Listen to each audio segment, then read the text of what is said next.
Welcome everyone here today to this conversation centering young climate voices on the global stage and amplifying local knowledge.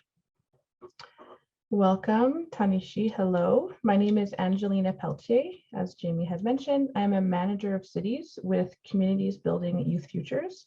And much of my work has been focused on engaging with and amplifying local knowledge in Indigenous communities or communities that have high percentage of Indigenous populations across Turtle Island.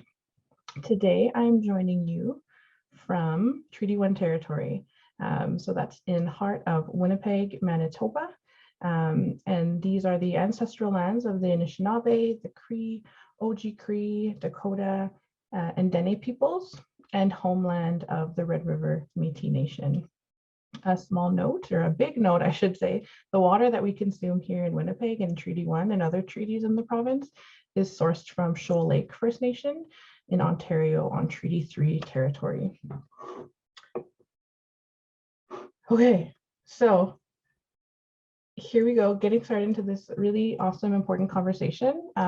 Please, using the chat function, tell us where you're joining us from today. Let us know who you're representing, what community you're here for, or what organization or affiliation you are aligned with. For those of you who are familiar, at Tamarack, we are a group of passionate folks who use collaborative thinking and problem solving to support communities all around the globe.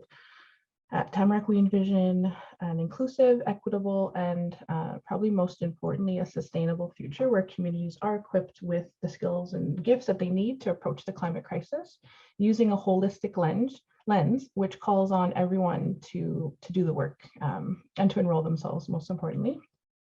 We also have a growing network of change makers, a few of which are here with me today, located across Turtle Island, and who are each committed to doing the work needed to not only tackle climate change, but to incite others to join them on their journey. So today we're going to have a conversation around just that, climate change and climate crisis, but most importantly, centering youth voices. So today we're joined by Jasveen Brar from the Youth Climate Lab, Carlee Kawinehta Loft from Cadungog Collective Impact,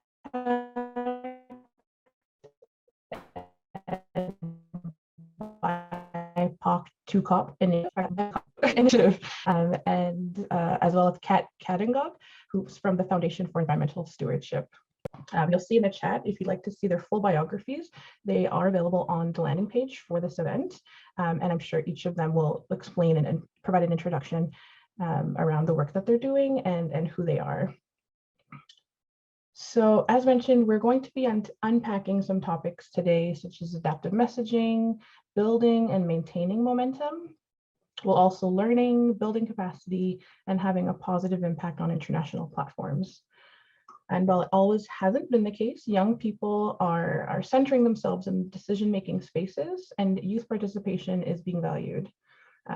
Question that we're thinking of today, is it enough? And what type of organizations are being valued and needed at the stage? So to help answer the question and many more, it's my pleasure to introduce a few of those change makers that I had mentioned previously. First, we have Jasveen Brar, and I'll just give a quick blurb and then I'll allow each of you to share a little bit. As mentioned, from Youth Climate Lab, Cadungog. Please let me know if I'm pronouncing your last name correctly, Kat. Thumbs up if it's good. From Foundation of Environmental Stewardship. And Carlee Kawinehta Loft, who is the Youth Engagement Coordinator at Cadungog Collective Impact and the Partnerships Managers for the BIPOC to COP initiative. So with that, I think, we'll get into the first question and it'll allow, some of these questions to be answered. So the first one that I have for each of you, in no particular order, I can choose the order if you want, you just let me know. We'll start with, I'm looking at Kat. We'll start with Kat today. So the question is, what has been captivating most of your attention and energy at your respective organizations right now? Also thinking of COP27 and COP15 that we previously mentioned. Yes, so hello everybody, good morning. good afternoon, good kind of morning, evening, wherever you're tuning from. Really nice to be here today. I'm Kat. Pronouns are she, her. I am the executive director of FES. And basically what we do is that we're a youth for youth platform that really provides funding assistance, technical assistance, and networking assistance to youth-led climate movements over what's currently referred to as Canada. I'm tuning in from Mohikenstis right now, colonially known as Calgary in Treaty 7 territory. Things that are taking a lot of my time right now. I mean, I think, you know, part of what we do at FES is this project called the Youth Harbor, where we pool philanthropic funds and we re-grant it to youth-led climate movements. And we've been seeing this shift and really this recognition in the importance of youth-led climate work in this space.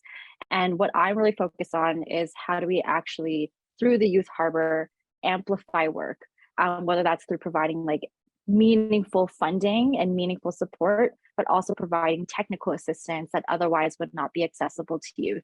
And how do we actually get youth in the right spaces? A lot of times when we look at youth, we kind of go through these different steps. First, we say they need money, and then we throw money at them, thinking that they're, that's going to be the answer to the question.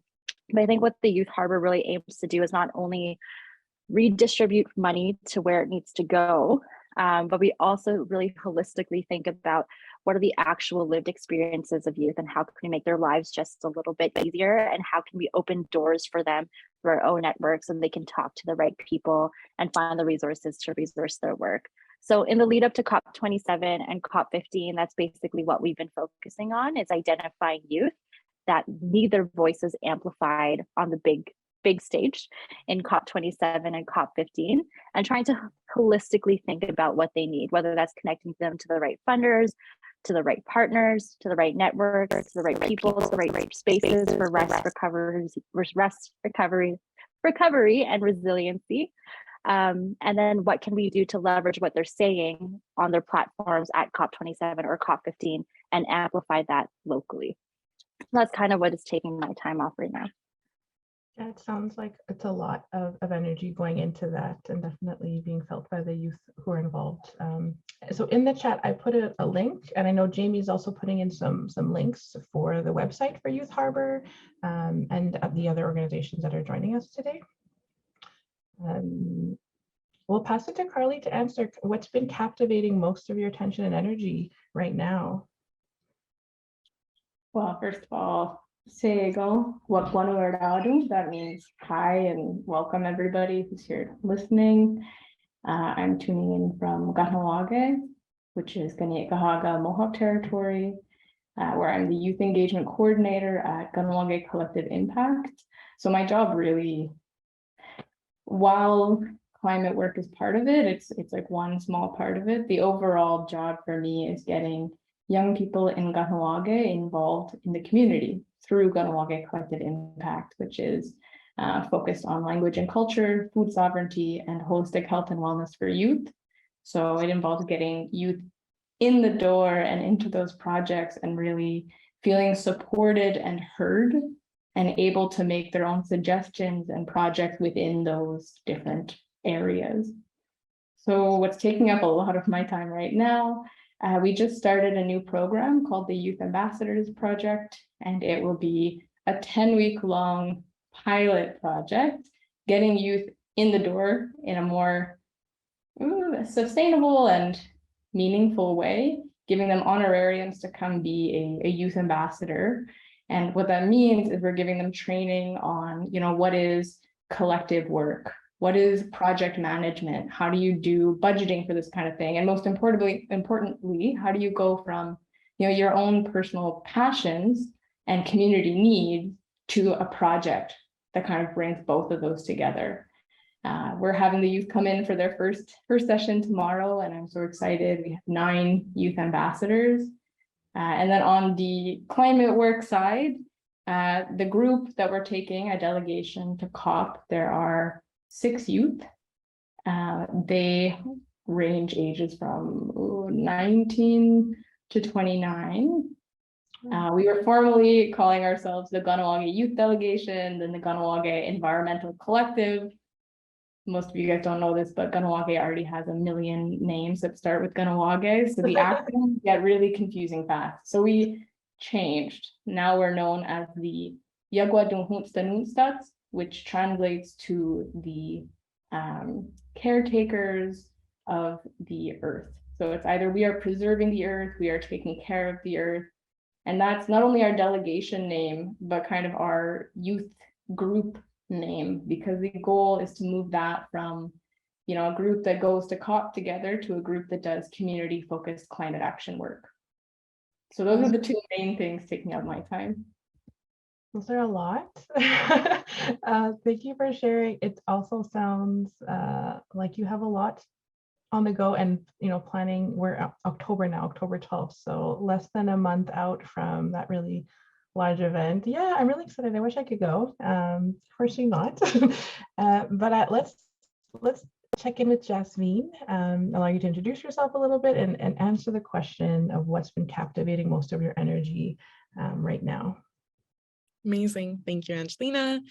Hi, folks. My name is Jasveen. Pronouns are she, her. I'm usually also joining you from Treaty 7, also based in Calgary. But this week I'm visiting Tucson, Arizona for an environmental educators conference. So if there's anyone that's in the audience that is around, please shoot me a message. I'd love to meet you folks.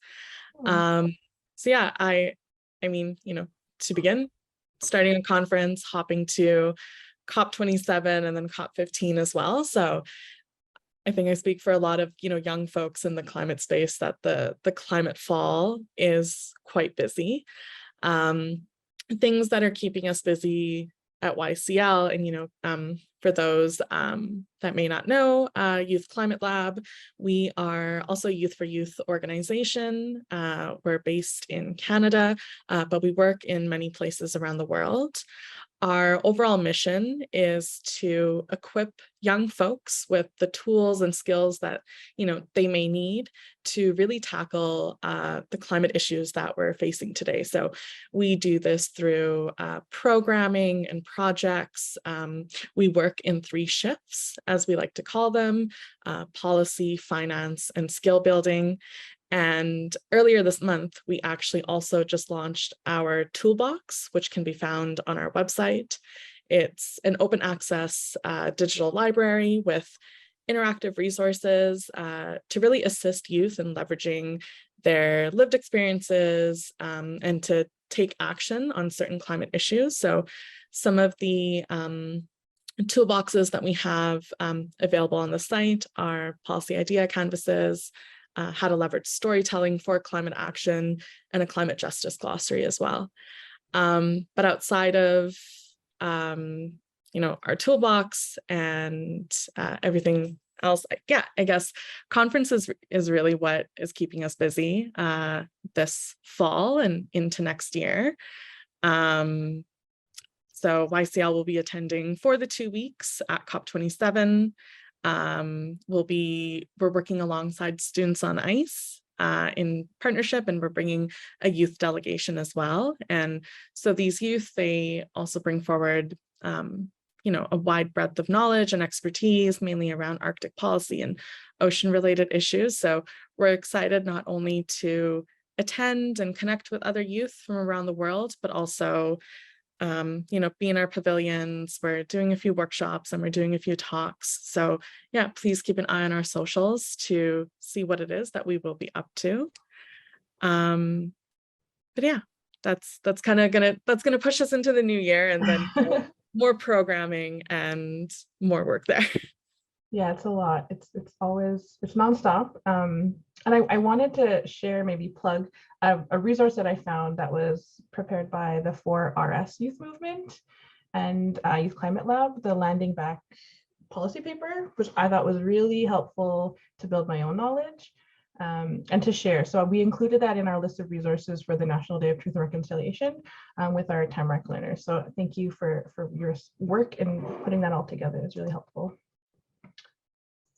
Okay, we're going to get into like the nitty gritty of climate justice and climate work, and really thinking of the audience and with this question and brainstorming and thinking of ways that everyone can involve themselves and enroll themselves in the process, especially thinking around power and privilege, different access that folks have to power. So we'll start back with Kat. So thinking of those things that I just mentioned, what are some ways that you can share that you have maybe done in the past to encourage others from different generations? We're talking about young people, but this is intergenerational. Folks with different access to power privilege, how can they enroll themselves and be allies to young climate activists? And this is a really good question. I would encourage Carlee and Jazz to interject if it comes to them, because I love conversational panels. But a lot of times when older folks come to me and ask for advice on this, first, I always encourage them to self-reflect and think about their positionality in this space. I think a lot of people are in this mindset of, efficiency and, constant production, that they forget about who they are in the context of this overall system. And I guess in the context of our work, we talk about 4 different ways that you can really operate in this space. You can be a contributor, perpetuating inequities or good things within the system. You can be a tinker within the system, trying to change it from within. You can be a beneficiary of that system, or a casualty of that system. All these 4 different categories by which you can exist, I would say, are valid, and they're not, morally or inherently good or bad, but we need to reflect on who we are within the system and how we can leverage where we are in the system to advocate for youth. A lot of folks immediately, when they're like, we want to support youth, they immediately go, we want to mentor them. And mentor them for what? What do you actually bring to the space and to the table? Are you actually fit to be a good mentor? Or do you know somebody else within your own spheres of influence that can actually better impact and actually support youth?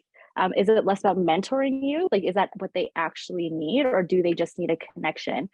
So I think when we talk about how to be allies in this space, I would say, first of all, do that self-reflection exercise, understand where you can actually help youth, and also understand what the heck youth want. A lot of older generations tend to assume that they're youth need this, they need all of these things, when in reality, there's a big gap and disconnect between that reality and that assumption. But I'll pass that to Carlee and Jazz before I go into a huge tangent about this. Thank you. Go for it, Carlee. I really love the way that Kat described that, reminding people to think of their positionality, of course, because everyone's going to fall somewhere different on that. And I think that's the first step to figure out where you're at. And also what resources you have that maybe others don't in those other areas, and how you can access those. And I think a point that I really want to stress is, when we talk about leveraging the power and resources you have, being conscious about how you do that. And I'll explain. So with a lot of what we do, bringing youth to COP, what I did last year with reaching out to funders, and that's a good example of where you can either be a good ally to youth trying to do this work, or put your own organization's objectives ahead of that. And what I mean by that is, some of the funders we would reach out to would say yes, but, and then give us a whole long list of hoops to jump through, and ask for specific deliverables that weren't in line with what we wanted to do and the work that we were interested in. And sometimes giving hoops that actually made our work much harder and made the funding not worth it. So we decided, we're not going to go this route. We're not going to work with this group because it's just going to make our lives more difficult.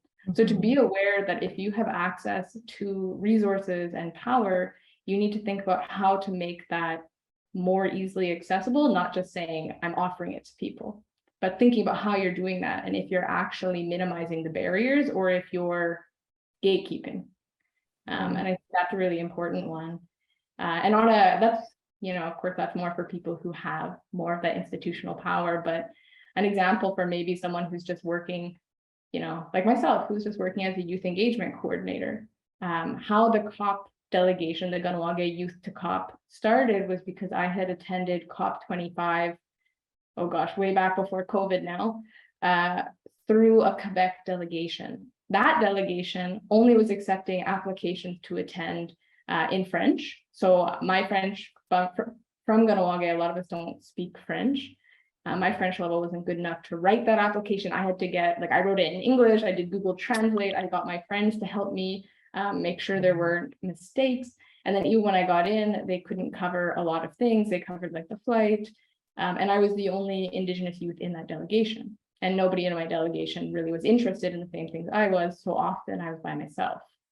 And what came from that was the realization that I could look into ways to create my own delegation, to bring people from my community and like build with that group something that we feel comfortable in and that we feel proud of.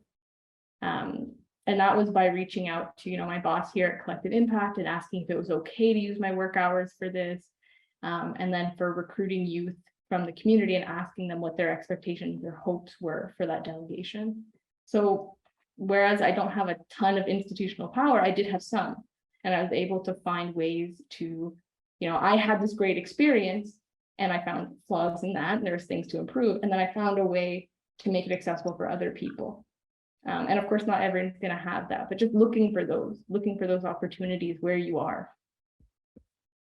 Thanks, Carlee. That's really impactful. Just think of how like organic this work can be when it's kind of like trial and error, or you do and you learn. So, and that's really helpful in the process.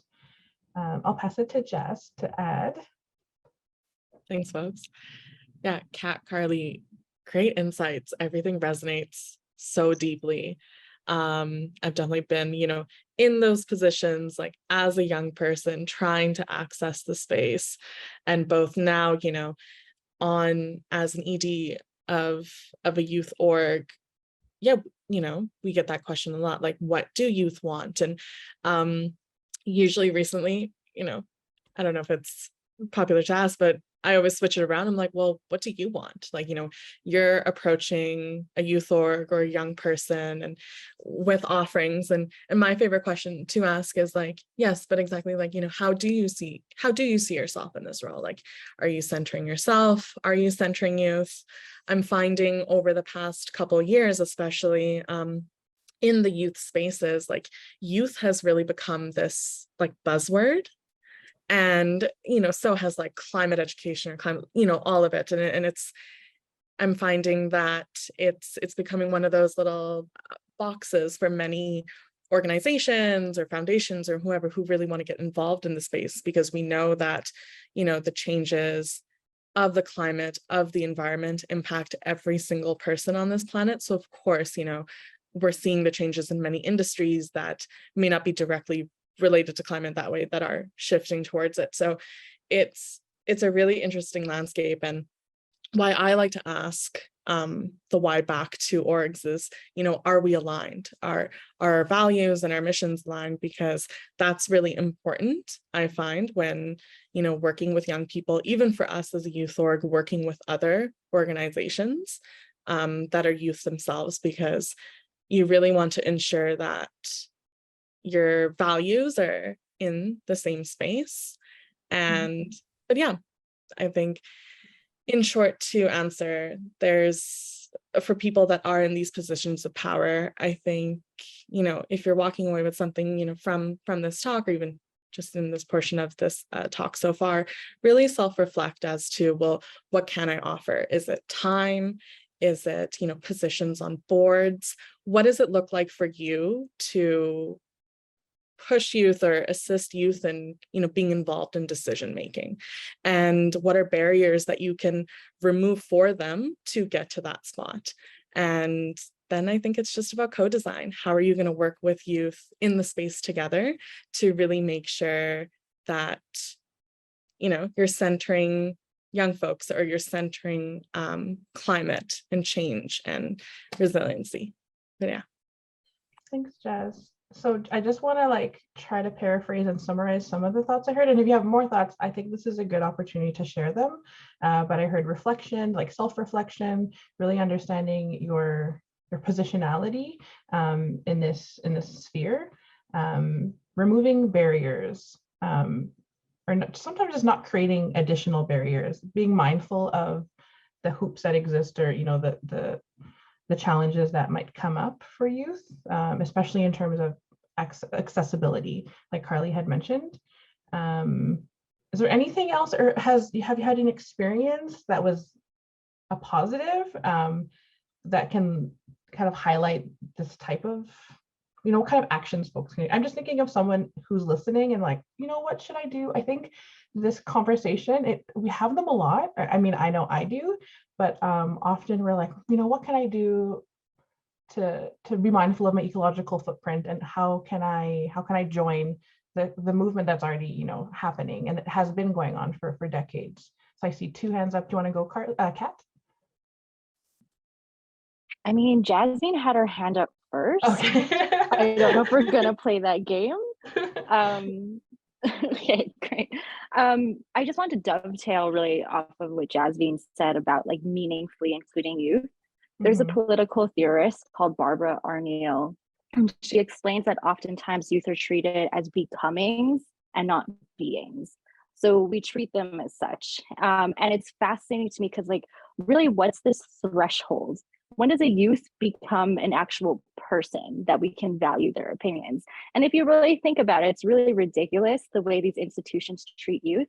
They look at youth as like this monolith. They all have the same opinions. They are all the same breadth and type of person. And then they treat them as such. So they talk to one young person and they're like, we now understand youth. And that's insane to me. And it's funny too, because I think with youth in general, there's all like these unique perspectives, and there's actually tensions within the youth space too. Of course, there's going to be. Youth indicates a point in your life and a time in your life. And some people might kind of define that as a time of your life where you become a becoming, or you become an actual being and an actual person. But I like to see it rather as a time of discovery, as in like creativity, as an innovation. You're not bound by the systems. You're not quite cynical quite as yet. And this is like the best time to engage with youth because of that creativity. Yet youth are barricaded from being in spaces that require innovation and creativity. So we need to open up these doors and understand, like, yes, youth might not have maybe a PhD perhaps, or, like all this experience and knowledge, but what they do hold in the space is creativity, freedom from, like capitalist ways of thinking, and, a liveliness to it and optimism to it. So yes, it's about like allyship and everything, but it's also about just giving up a spot. And to answer your question too, like I've seen it more so now than ever, is I've had folks be like, you know what, I've been on like 1,000 panels. It's time to have some fresh voices. How can we insert you into this? I've also had funders that were really great, and like they knew the network was very difficult to get into in this very exclusive world of philanthropy, that set up meetings on my behalf, because in the nonprofit space, philanthropy is a word of mouth game. And if you don't have somebody on the inside to help you navigate that, then it's really difficult. So those are some examples that I've seen, but I'll pass it off to Jazz. Thanks, Kat.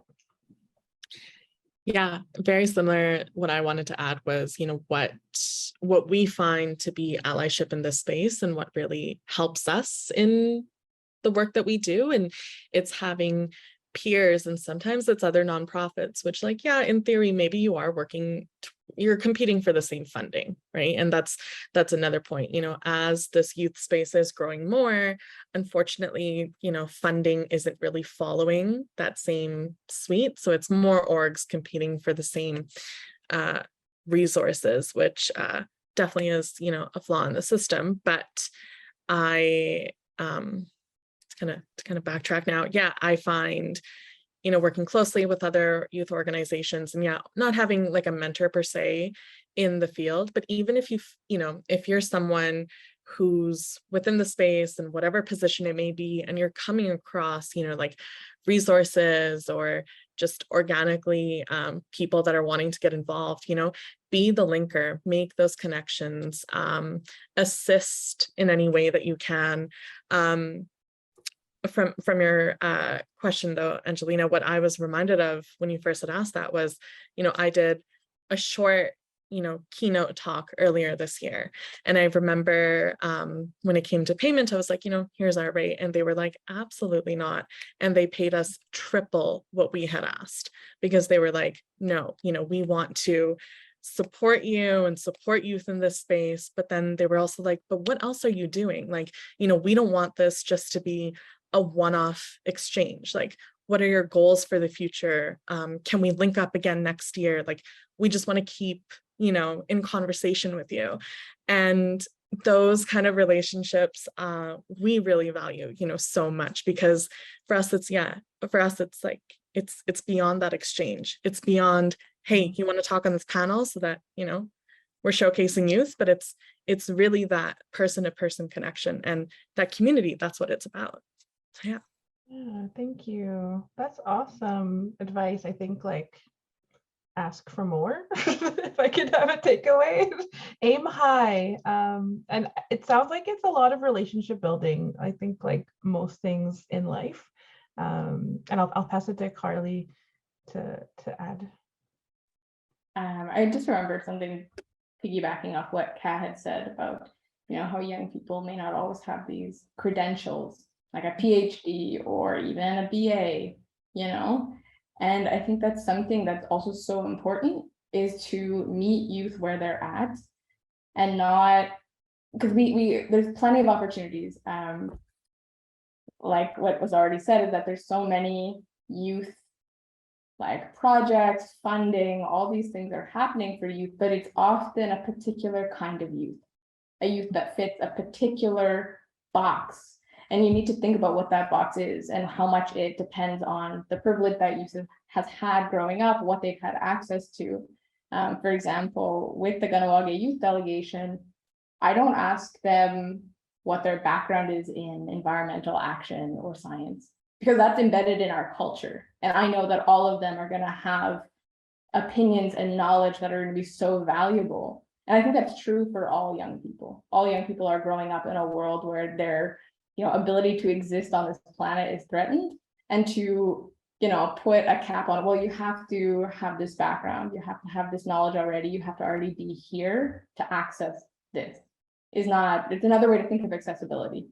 So again, if you're somebody with access to programs or with access to resources, to think about who it is you're making that accessible to. Thank you, Carlee. I'm loving all the answers and feeling compelled to enroll myself a little bit more deeper in the process. I really appreciate everyone's thoughts around that. And I hope it was helpful for the audience to find some tangible takeaways and next steps that they can all take. So we'll shift it back to centering youth in this conversation. I'm thinking of ways that youth can ensure, and maybe it's not youth doing this, maybe it's kind of connected to that last question, but to ensure that their voices are being amplified beyond their communities. And sometimes, I think Carlee made a point in the planning of this, sometimes we don't always need, maybe that's not the need or the intention to amplify outside of the community. Maybe it's, we're focusing on the local, and I think that's important to highlight as well. But for any youth who are in the audience and who are maybe feeling like they're not sure what steps they can take to ensure that their communities are not getting left behind on this journey, if you could share some either ways or techniques or tactics that youth can use to ensure that what's happening in their communities is being heard and resonating across Turtle Island. We'll start with Kat. Is that okay? Yeah, and I'm going to speak really briefly on this because I think Carlee and Jazz work in a space a lot with youth and are just super dope at what they do. But back to this idea of self-reflection, there's this Japanese concept called ikigai, and you find this intersection between what do you love, what do you like doing, what does the world actually need, and my favorite, what can you get paid for? And then when you find that intersection, you have something that's called like ikigai. I'm probably butchering the name, so I'm so sorry. I'm Asian, but not Japanese. And it's the assertion that you can find like your reason for being through what you do. And I think for any young person, I would just encourage to do that self-reflection first, particularly because it's hard to operate in a space and play a role in the space that you don't identify with. You're going to find much more joy and laughter and honestly opportunities for rest when you're able to find that intersection. I find a lot of youth these days, they like, the world needs this, I have to be this person, and then they're miserable. You know, the journey should not be miserable. The journey should be filled with hope. And I think it's hard to operate in this space otherwise. Of course, not every job is going to feel like it's ikigai, but it's more the pursuit of it. If we're trying to build a future that is resilient, we need to ensure that once we get there, we are resilient ourselves. So I'm going to pass it off to Carlee and Jazz. Thank you, Kat. Carlee, do you want to take it? I love that. First and foremost, youth figuring out like where your passions lie and all those intersections, because that's what's going to make it sustainable. So starting there is great. Thank you so much, Kat. I would also, I mean, I know Angelina, you mentioned it a bit, but I'll just reiterate for everyone here, is not to underestimate the powers of your communities and not to underestimate how much you can do and the impact you can actually have by starting there. And I know we talk about like youth being heard beyond their communities, and I think it's really important to, sorry, there's something floating in my office. Acknowledge that a lot of times youth aren't even being heard in their communities. And like that's a really important place to start. And that the work that you can do within your community can often be so much more sustainable and so much more impactful. So I'm thinking of, you know, here in Cadungog, we had the Three Sisters garden. This was a garden where we grew tons of food. We had like an acre of corn. And this is something that, in my opinion, can support our community and move towards food sovereignty in a way that, you know, speaking to government officials just isn't going to do. And that's not to say that it's not important, because I think, you know, for youth who want to also do that side of it, so like speaking outside of your community, it's really important to be in that space. So find ways to be there and be present and to interject as much as you can and use your voice, but not to forget that that space is very rarely going to give you what you actually need. It's very rarely going to meet the needs of your community, and to not discount how much you can do by working in and with and for your community. Thank you. That's a really important takeaway. And I think without money, I've heard this before, especially from elders, like we didn't always have money, and we don't need money to affect change and to come together and organize. So that's a really good takeaway. Thank you, Carlee. Jasveen? I think I'm going to answer this almost like more as a story, and maybe just like about how maybe, you know, I landed in this space, because I think it's, you know, I hope it like resonates with a few people, and truthfully, because it's a little chaotic. So looking back on the 10 years, I'm like, sure, I guess that makes sense. But 10 years ago, I was like, what, honestly, like, what am I doing? You know, by practice, I'm a microbiologist. I have a degree in micro and immunology. I was going to be a dentist. Absolutely not. It was, you know, it was really when I got, you know, to university that I really began to learn, you know, like more about this space. For context, I grew up in Medicine Hat, Alberta, a really small community. I was one of like, you know, very few people of color in my class. And all of that, you know, really kind of added to my lack of access to environmental education, to be very honest. For folks that aren't aware of really, you know, like what Medicine Hat is. And I do believe that the education system is far different now than it was, you know, 10 years ago. I think I graduated, I'm not sure. But yeah, you know, you drive into Medicine Hat, you're welcomed with a sign that says, welcome to the gas city. You know, it's a space that's very, you know, like oil and farm based. And that's not to say that folks there don't care about the environment and their communities, because they genuinely do. and I'll circle back to that, but you know, it wasn't until undergrad that I was really like opened up to this space, and how I kind of built my skills was really just looking to see like, what am I interested in? You know, I think I had this opinion about the environmental sector that it was like recycling and whatever it may be. Yeah, it turns out it's a lot more. It's far, far more than that. So I'd say over the past decade now, it's really just been about trying to learn as much as I can. And I find that I learn by doing, and also surrounding myself with people that also just hold a lot of knowledge. I think there's only so much that you can learn from a classroom. So, you know, make sure that you're surrounding yourself with people and with friends who you're able to break down these larger, you know, pieces like the fate of the world, and localize it. You know, what does it mean to, you know, apply the SDG framework, but like in your community or in your campus, because often those frameworks are not localized. So I find that, you know, we are that missing piece to kind of do that. You know, use your space, whether in your colleges or universities, or just like your little group on like a Friday night, like bring up these conversations and see, you know, like, what do you care about? And it was somewhere down this line that I realized that me working in this space was so reflective of myself and my culture. So I'm Sikh, and a big teaching in our culture is the concept of seva, which means to give back, you know, for service.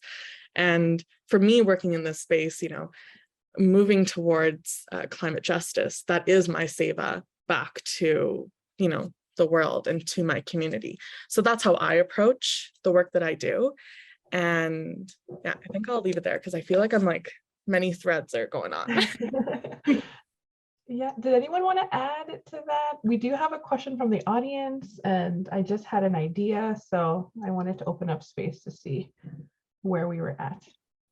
I would love to add to it super quick because I like to talk a lot. But one more thing that I would add, like, I think this goes in a line with Jasveen too.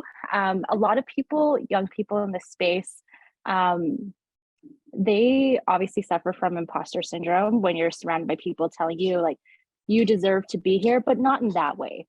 You know, can you just be here and show up and like look pretty, or like be your token racialized person, and that's also young, yay.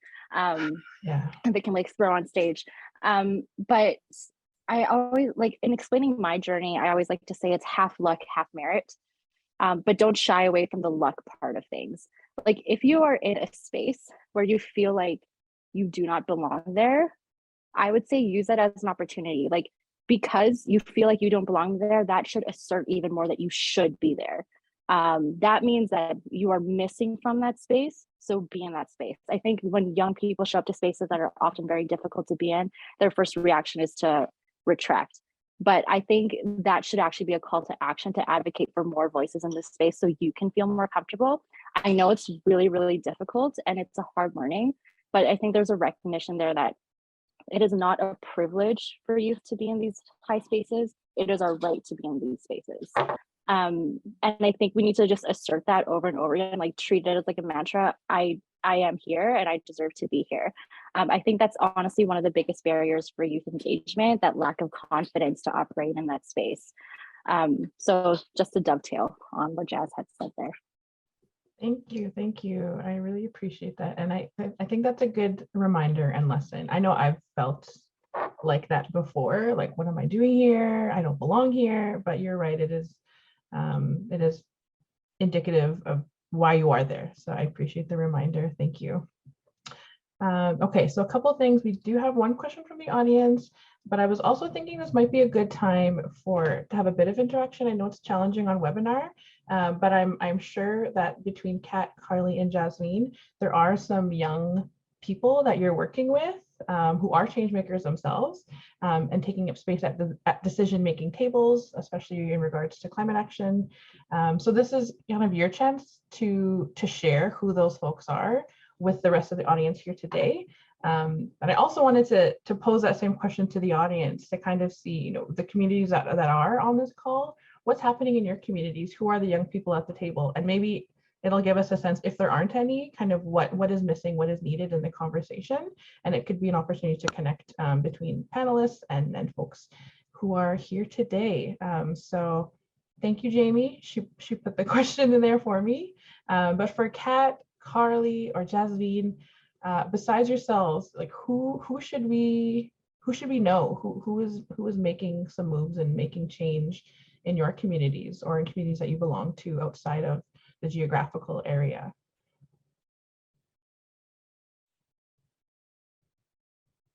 Oh, sorry, Kat, you want to go? Is there anyone you can think of? I know you like to talk, so. Oh my gosh, I should not have said that because we only have a little bit of time left. So as a youth-led organization, we raise funds and we re-grant it to youth-led climate organizations. So I mean, I'm gonna like be cheesy, but Carlee and Jazz here like just do such incredible work, and I just love watching their journeys. And Jazz being like just like a colleague mentor, like I think there's like I've learned from Carlee as well. There's really great peer-to-peer support networks here. But man, I think in the past year we've had $1.6 million of requests for funding, and we've only been able to give out 200,000. So I would love to name all of them because it was more about a lack of capacity to fund these groups versus like a lack of merit on these projects. So that's what I mean, luck versus merit. And for example, like I know Shake Up the Establishment is doing really good work on like advocacy and training tools. There is an up and coming Indigenous project that focuses on inserting like Indigenous youth to high level forums and such. And there's BIPOC to COP. They're organizing around COP27 and COP15 that Carlee is beautifully a part of. I'm sure they always need support there. So if you're going to put any of your dollars anywhere, like certainly put it there. There's like Canadian Business Youth Councils. There's like Reimagine 17, using the SDGs as a framework to like get into post-secondary institutions, but really talking about what are the merits and the cons of that type of framework. In the context of climate justice. There's SEVs in Quebec that did like the huge climate strike in Montreal. And like there's Fridays for Future. Oh, also the Climate Justice Organizing Hub, amazing work. I just love them. Like they really focus on supporting grassroots and initiatives and climate initiatives, and they do great like strategy sessions and have great resources. Such an amazing crew of people. I could go on for days, so that's why. So we can eventually leave. I will give this to Carlee and Jazz to amplify their own work and other folks' work as well. Thank you, Kat. Go for it. Whoever wants to answer. Jotting people's names down, like, wait, okay, we're here. So first, I'll mention a group that's in Cadungog. It's not necessarily youth-led, but it is very much for youth and very much thinking, 7 generations ahead. And that is Gardia Nordu. That's the Mohawk immersion daycare. It's for babies until like 6-7 years old. And for us, I point that out because like embedded in our language is the respect for our earth, for the respect of our culture. And it's impossible to state just how amazing it is for young people to be growing up with that. And they're always looking for funding. So I can plug that in the chat, or maybe Angelina, if you still have that link to Gardia Nordu, the immersion program. Yeah, I'll do that. A lot of the people, the teachers there are youth themselves, because they just came out of the older immersion program that exists. I also want to point out, BIPOC to COP again, and Nathan specifically, who works with me on that project. Indigenous Climate Action, they have a ton of youth working with them who are all doing amazing work. So if you go to their website, check out people there, look at the individual projects. On a personal note, I was thinking of a friend of mine, Kristen Perry. She runs a page called Kiki's Gardening, which is all about supporting people in urban spaces to do their own backyard gardens and starting up community gardens. I know one of her goals is to eventually be able to get a plot of land and support BIPOC gardeners who want to come out and do that. And that kind of work is just as important as this like climate policy work. And people should, look into who's doing that work near them as well and support that. In terms of the youth I'm traveling with, I'm thinking of Julie DeLille, who works for Kahnawake Environment Protection Office here in Kahnawake. They're doing an amazing job. They have a massive community cleanup or riverside cleanup on Saturday. If you check their Facebook and you're in the Montreal area, often they're asking for even people outside of the community to come. So showing up for those initiatives. Here at Kahnawake Collective Impact, there's all of my coworkers, specifically the coordinators in language and culture, Waganiosta Mentor, who's doing a language mentorship program, Daggerty Wayatne, McGregor, and Martin Mentor as well, working on food sovereignty. So many people. That sounds like it. And I think that highlights the connections between, like, when we think, like how Jasveen was saying, we think of climate, we think of, recycling, being green, but it is language, it is food. It is so much more than just, those typical things that we think of. So thanks, Carlee, for highlighting that. So we have a few minutes left. We'll pass it to Jasveen. And then we have a question from the audience that I'd like to pose to everyone here. Go for it, Jas. Yeah, I'll keep it really brief, because also there are just so many organizations. So I think for folks that really feel moved by this, or you're like, I want to help support an org, shoot us an email, any of us, let us know what your goals are, and we will connect you with the folks. What could be us. I mean, that's awesome, but it also doesn't need to be us. Like, we as youth in this space, we're connectors as well. But a few people that I really want to shout out to, big love to like Shake Up the Establishment, Apathy is Boring, 4 Hours Youth Movement. I just moved back to my home province, Alberta, earlier this year. An organization that I have deep love for is Color the Trail. So like, accessing the outdoors. And I think that's such an important space to kind of be in. There's so many. I'm just going to end it there. And we can send, we'll be sending the recording, and we can include resources and links. So any of the panelists who want to send stuff to me, we'll send that off to all the participants today. So the question from Natalia, if I'm saying it correctly, I think you can see it. It says, it's great to see how much the youth movement has progressed. Love seeing the ideas, knowledge, and courage of the new wave. The question is, when do you see intergenerational work actually working well? So in this realm of climate action, who wants to take a crack at it? We have 6 minutes, so we can, maybe 4 minutes. We'll say 4 minutes. Go for it, Kat. In a lot of spaces. I mean, I feel like a lot of youth, there's this misconception that youth have a vendetta against older generations, which is not the case. There are many situations when intergenerational work works. And to be honest, like I even have trouble like defining that as intergenerational, because that's just work. Like, why would we not include the opinion of young people that are honestly going to like shape the future of the world? Like that's kind of a ridiculous mindset to not have.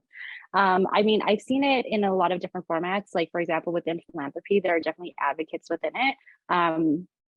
There, like for example, there's folks that I personally know that have that are the product of being able to be first settlers in Canada and what's currently referred to as Canada, and they're like have now hoarded that wealth, but now they're trying to look to like spend down all of their assets, and they're talking to everyone else in their community and within their networks to do that. So that's an example of intergenerational work. But even in like policy development, we've seen a lot of like commissions now that have like youth steering committees and have been actually, not all of them are made equal, I will say. But at least like that's kind of like a start for intergenerational discussion and so on and so forth. I would also say, this might not be the best, not necessarily might be like the obvious example of intergenerational collaboration, but folks are now increasingly starting to vote in younger political candidates into office, and people are no longer shying away from that. I think when we show up for like young candidates in leadership races, having folks of all generations and not just young people is like a huge way to impact the outcome of these different elections. Also people that are advocating on like the banking end of things, investment side of things, those tend to be folks that are a little bit older that have access to those networks. So Banking for a Better Future, really amazing. Also young youth-led organization. They work with folks that are in that space to advocate in general to the big banks to divest from fossil fuel projects. But I'll pass it to Carlee and Jazz. Thank you. I mean, within Mohawk culture and First Nations culture in general, that just is. Like if I can speak to like Kanien'kehá:ka culture, we have an idea that is all heads are equal, and that's in decision-making spaces, especially. It's that everybody's voice is equal in these spaces and nobody's head is above anybody else's. And that is referring to age. So like we respect youth's voices as much as, you know, adults as much as elders, and how that shows up, at least in my experience, in ways that are really positive, I would say are in our delegation, actually. So there's Kenneth Deere, who's an elder who's been attending UN conferences for, oh my gosh, over a decade at this point. And he's very graciously, from, you know, the first time I went to COP in Madrid, COP25, to like last week, shown up to offer his advice, experience, and really listen to what we're interested in and find ways to get us into spaces that he already has access to. And so that is a really good example where we're leaning into his experience and his advice and expertise, and he's also listening to what we're interested in and finding ways to support us. And that's supposed to be happening at all levels in the community. That really depends, but it is the goal. That's awesome. Yeah, I'll make it quick. And I think what I want to say first is the youth space it's not a youth only space, an exclusive space. Also, because like I'm becoming an elder youth and I'll technically eventually not be, a youth anymore. But I think it's about, we want to center youth and the youth voices. We want to diversify the voices that are out there, because they do tend to be, if I can be frank, old white men.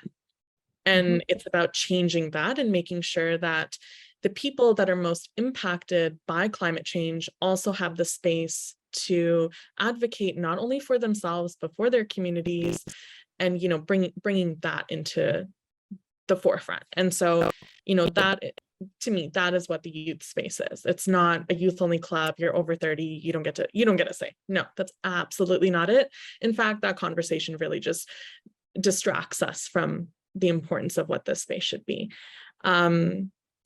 And yeah, I think all in all, like youth spaces, like where I really see that intergenerational, if that's what we want to call it, is like in partnership development. I think the most meaningful partnerships and collaborations that we have is when an organization is like, we just want to support you. So you tell us like, how best can we support you? What does this look like? Have some unrestricted funds and have fun. And we love that. Fingers crossed, there's going to be something coming for COP15. So keep an eye on that. But yeah, that's like, that's how we find joy and like good movement in this space. Yeah. Thank you, Jasveen. Thank you, Kat. Thank you, Carlee, all for your insights and sharing your knowledge and gifts with us today. We're just at time, so we made it. We made it through. I just want to say a big merci and thank you for everyone joining us and taking up space this afternoon or morning, wherever you are. And we appreciate your curiosity and your care for Mother Earth. So keep doing that, and we will be in touch with recordings and resources of this call. So thank you, everyone. Be well.